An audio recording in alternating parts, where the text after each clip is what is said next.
Saya membatasi definisi perampasan adalah ya tanah yang diambil oleh pihak lain tanpa keridhaan pemiliknya, baik karena nggak ridho harganya, apalagi nggak dibayar sama sekali. Pagar itu mengganggu sekali saat ini, gitu kan.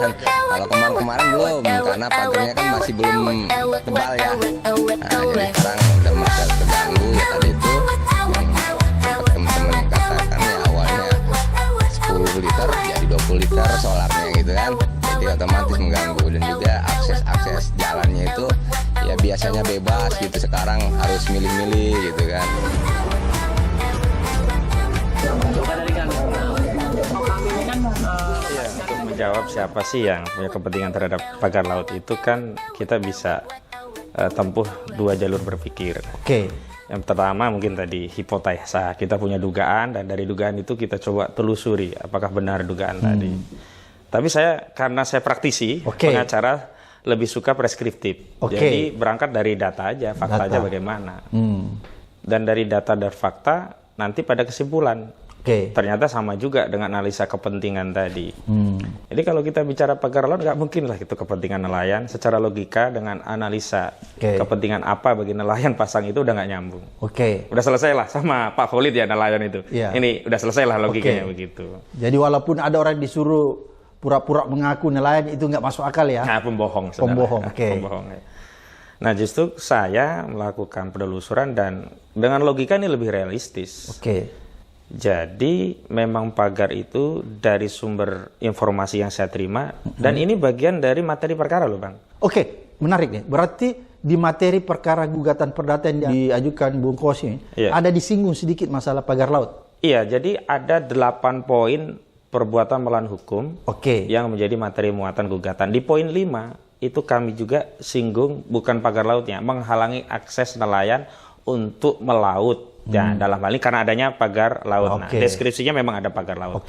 Tapi simpulan daripada PMH-nya itu adalah salah satunya menghalangi akses publik terhadap fasilitas atau yang semestinya menjadi hak publik, jalan, jembatan, sungai, termasuk laut. Karena itu akses nelayan untuk mencari nafkah. Ya, mencari ikan, mencari kebutuhan mereka nafkah begitu. Lah saya kan banyak orang, saya kan turun. Untuk mengumpulkan bukti-bukti orang yang tanahnya ditimbun belum dibayar, baru dibayar sebagian, harga yang murah. Nah, kemarin saya wawancara untuk kepentingan mitigasi kasus, ada warga di Kosambi mengeluh 6 hektar 1000 meter, berarti berapa? 61.000 lah katakanlah ya. Itu tidak dibayar, langsung diuruk, hilang saja. Sekarang sudah jadi perumahan. Itu belum diselesaikan pembayarannya? Nggak ada pembayaran sama sekali. Sekarang. Nah, saya kaji dari beberapa sumber, ternyata laut dan darat itu punya modus untuk merampas. Nah, balik dulu ke pagar. Pagar tadi saya dapat informasi, dan ini yang seharusnya ditindaklanjuti oleh pemerintah, bukan memanggil jaringan rakyat Pantura itu, JRP itu, yang logikanya sudah nggak nyambung itu. Jadi ternyata ada nama-nama yang ini menjadi aktor baik di tingkat lapangan maupun aktor yang memberikan pendanaan. Kan itu segitu gedenya nggak mungkin dana orang kecil-kecil. Nah, kami temukan nama Mandor Mehmet. Mandor Mehmet ini yang mengerjakan proyek. Dia kemudian yang belanja bambu, dia cari pegawai dan sebagainya lah. Informasi ini kami terima dari mandor lain yang dia mau nyetor bambu nggak diterima, ya marahlah, akhirnya cerita semuanya. Ketemu Mandor Mehmet atas permintaan Gojali atau Eng Chun, nama Cinanya, itu yang biayai Ali Hanafi Lijaya, ini orangnya Aguan. Apa urusannya dengan Aguan gitu loh? Kenapa dia harus membiayai? Dari informasi yang kami kumpulkan, pagar itu bukan untuk pemecah ombak, apalah itu kan abrasi, nggak masuk akal lah. Jadi itu ditanam di peta bidang yang di atas peta bidangnya itu ada sertifikat hak milik dan juga hak guna bangunan. Kan sebelumnya orang nggak percaya. Sampai ketemu Tempo buka. Dan hari ini kan terbuka semua, diakui oleh Menteri ATR, Kepala BPN. Jadi kepentingannya adalah untuk mengkapling prakondisi agar steril dari nelayan, dan setelah itu nanti inilah yang akan diklaim, diokupasi sebagai sertifikat milik mereka, lalu ditransaksikan dengan oligarki properti, dan ini yang nanti akan Nah, ini yang menarik nih, yang beda dengan pantai utara. Kalau pantai utara itu kan laut, kemudian dijadikan daratan. Namanya reklamasi. Reklamasi. Kalau ini dalihnya dulu sekali ini daratan, kena abrasi jadi laut. Sehingga sertifikatnya muncul, nah nanti kami bangun lagi, kami judulnya bukan reklamasi, tapi restorasi. Nah, siapa yang punya kepentingan? Ya, oligarki properti Pantai Indah Kapuk. Jadi di balik ini semua sebenarnya aguan. Nah, kalau bicara aguan, siapa lagi di balik itu? Yang Antoni Salim. Saya kan selalu mengingatkan itu berangkat dari data ya. Nah, sekarang analisa dari kepentingan. Siapa yang berkepentingan magar laut itu? Tentu orang yang punya rencana terhadap laut tadi gitu. Kalau rencana laut itu adalah untuk abrasi nggak masuk akal. Nggak gitu masuk. Tapi kalau rencana atas laut itu dikaitkan dengan industri properti karena ini berdekatan dengan PIK 2, masuk akal. Sangat masuk akal. Masuk akal sekali. Dan faktanya sudah ada di PIK 1 itu sudah ada yang direklamasi. Cuman dulu karena ada masalah reklamasi, nah mereka cari modus lain apa ya yang kira-kira lebih bisa smooth gitu. Lagi pula kalau reklamasi itu kan perizinannya lebih sulit ketimbang melakukan restorasi seolah-olah daratan. Nah, saya ingin tegaskan. Jadi modusnya dirubah ya? Modusnya dirubah dari reklamasi menjadi restorasi gitu. Jadi jelas itu nama-nama yang kami sebutkan. Dan kami sebenarnya Bang, tidak mau informasi ini hanya kami ketahui atau informasi ini tidak membantu proses pengungkapan. Kami sudah datang ke KKP.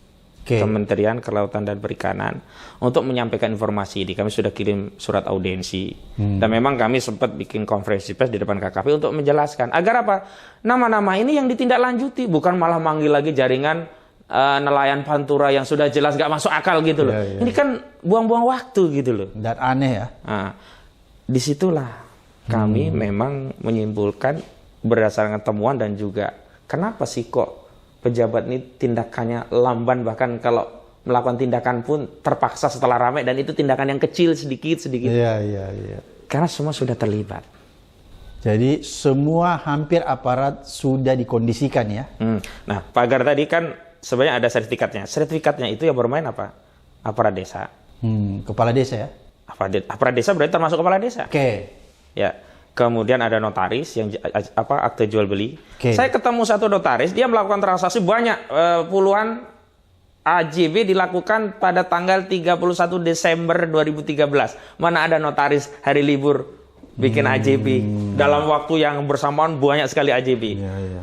Dan modusnya selain yang di laut, kalau di darat untuk merampas tanah rakyat biar negosiasinya murah Bang. Abang misalkan punya tanah, kiri atau sertifikat lah, sama-sama ini dirampas. Ini main dengan BPN, dengan lurah, terbitkan sertifikat lain, NIB lain. Nah, lalu ini seolah-olah di-plotting, oh ini overlap, ini numpuk punya bapak itu nggak benar. Sekarang dah jual aja. Nah, orang ini karena nggak punya kemampuan, daripada nggak dapat sama sekali, ya akhirnya dilepas. Dengan harga murah. Nah, yang nggak masuk akal, masa ada individu boleh menguasai tanah sampai 900 hektar. Jadi Bung Kosim temukan itu ya? Menemukan. Nah, orang yang ditaruh untuk ngambil ya tanah-tanah ini ada 3 nama yang terkenal. Satu Gojali, yang Engcun tadi, dia mainnya banyak peran dia. Jadi Gojali ini alias Engcun ya? Engcun, ya. Ya. Kalau di Engcun ini orangnya aguan nggak? Iya. Tapi nggak langsung, lewat Ali Hanafiah Trijaya. Ya. Dia kalau disertifikat namanya A Gojali, Ahmad Gojali. Nah. Kedua Freddy. Freddy juga dipakai gitu. Yang ketiga itu Hendry. Freddy, Hendry, Gojali, 3 nama ini. 3 nama ya. Saya ada dokumennya tadi, saya tinggal 3 nama ini menguasai banyak sertifikat yang dijadikan sarana untuk merampas tanah rakyat. Makanya saya sejak awal concern Bang, saya katakan ini bukan jual beli, perampasan. Kenapa? Saya membatasi definisi perampasan adalah ya tanah yang diambil oleh pihak lain tanpa keridhaan pemiliknya, baik karena nggak ridho harganya, apalagi nggak dibayar sama sekali. Saya membatasi definisi perampasan adalah ya tanah yang diambil oleh pihak lain tanpa keridhaan pemiliknya, baik karena nggak ridho harganya, apalagi nggak dibayar sama sekali. Rata-rata di sana itu akhirnya melepas 35.000, 50.000, 100.000, bahkan nggak dapat sama sekali. Itu karena mereka tak berdaya. Jadi kalau terjadi transaksi bukan berarti, oh kami udah beli loh. Iya, secara formal beli, tapi prosesnya itu tidak berdasarkan kesepakatan atas keterpaksaan. Ada intimidasi sedikit mungkin. Bukan sedikit. Nah kemarin kami temukan kalau enggak, bahasanya si Ali Hanafi Ali Jaya kepada orang saksi kita itu, ada podcastnya itu. Kalau enggak, lu gua lelepin di apa namanya, empang.